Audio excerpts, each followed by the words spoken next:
President Ruto brought the affordable housing, and there was outcry out there. People are saying they be left alone to do their own houses.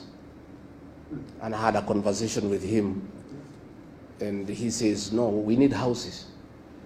And I told him, Mwai Kibaki did a lot of housing, but not the actual construction. The government did not have a housing program. All Mwai Kibaki did was to open up the bypasses, provide infrastructure in terms of sewage, electricity, and water. And the private sector, on its own, build houses all over Nairobi. And they are there for everybody to see. There is no need for government to compete with the private sector to put up houses. The work of government is not to do houses, it's to provide services. And of course, he said, I'm not Mwai Kibaki, I will do things differently. So one of the things we intend to do, those of us who are like-minded who want to have a regime change in 2027, is to scrap the housing levy and reinstate the housing initiative to the private sector by government just providing services. Just do roads, water, open up, and things will just come up on their own. Again, I must say, I went to see Mwai Kibaki in 1988. I was a student leader at the University of Nairobi. I was the chairman of the NAIROBI University Student Association.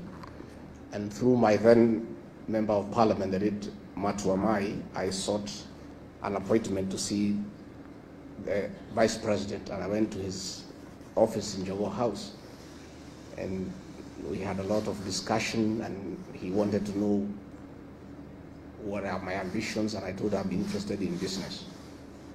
I had thought he would give me some money to start the business. Not Mwai Kibaki. He went on his shelf behind him, there were many books. And he looked through, produced one book and gave it to me. That book, the author is called Jonathan Black. It's called The Oil.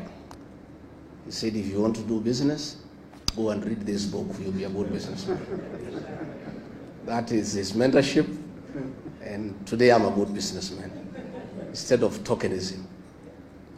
Judy, please work quickly to finish the mausoleum in Othaya, because much as we are having this ceremony here, the villagers back home would like to celebrate Mzee, and they would like to come and remember him.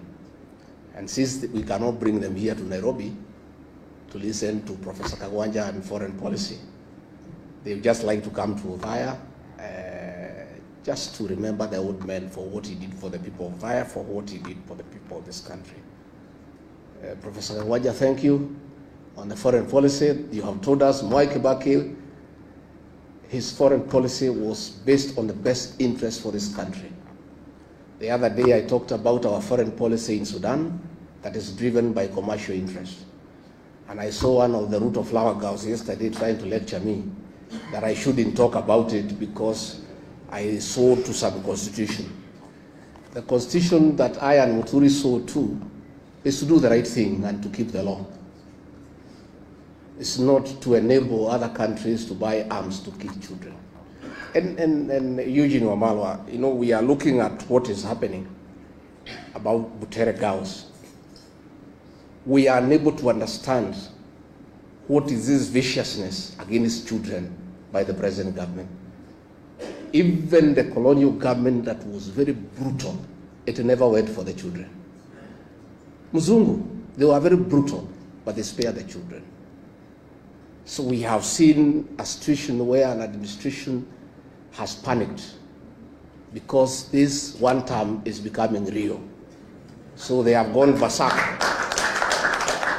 They have gone berserk, and they are now fighting shadows, including schoolgirls. From 2 girls, from 3 girls. These are harmless girls. How fluid is your government if girls can bring it down? Girls. Surely.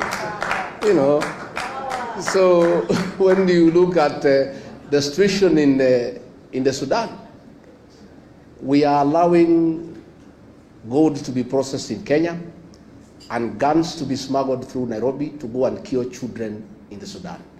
So we are asking, what is this bile against young children? We saw the killing of the Gen Zs, the abductions of young children. What is this bile against innocent young children? So as we move on, let's pray for the country. And Ambassador, again, to shukuru wewe.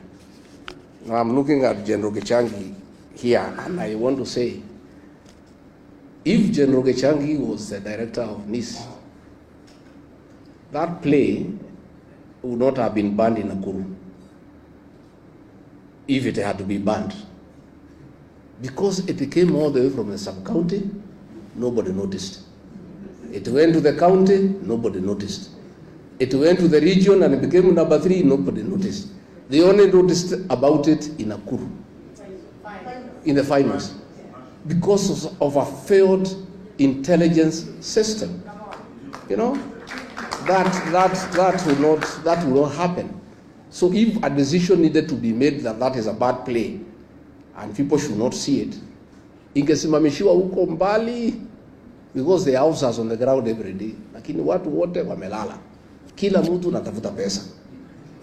Hii serikali ni ya biashara.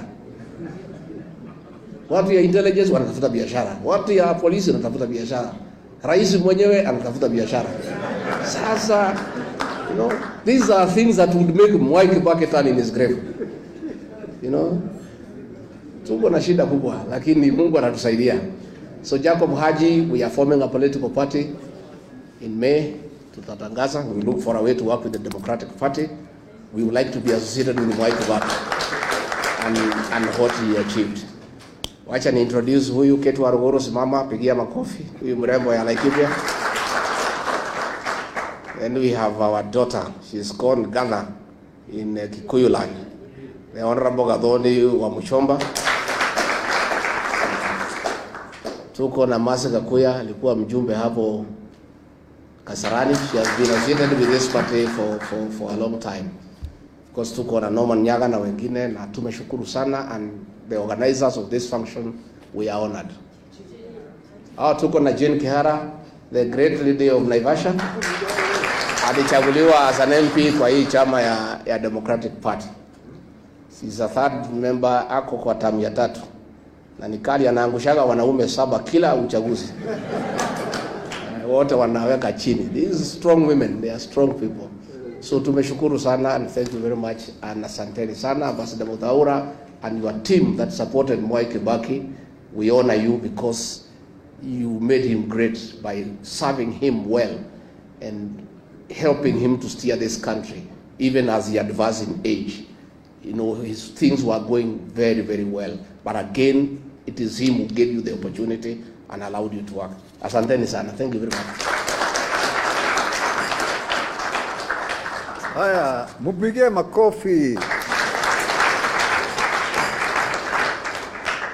The people deputy president. Sio ndio hiyo? Yeye sio mtu kuandikwa, alichaguliwa na wananchi. Simpige makofi basi tusikie. Haya, asante sana. Now hata mimi mnipigie sasa makofi sababu nimemaliza shughuli yangu. Now hand over to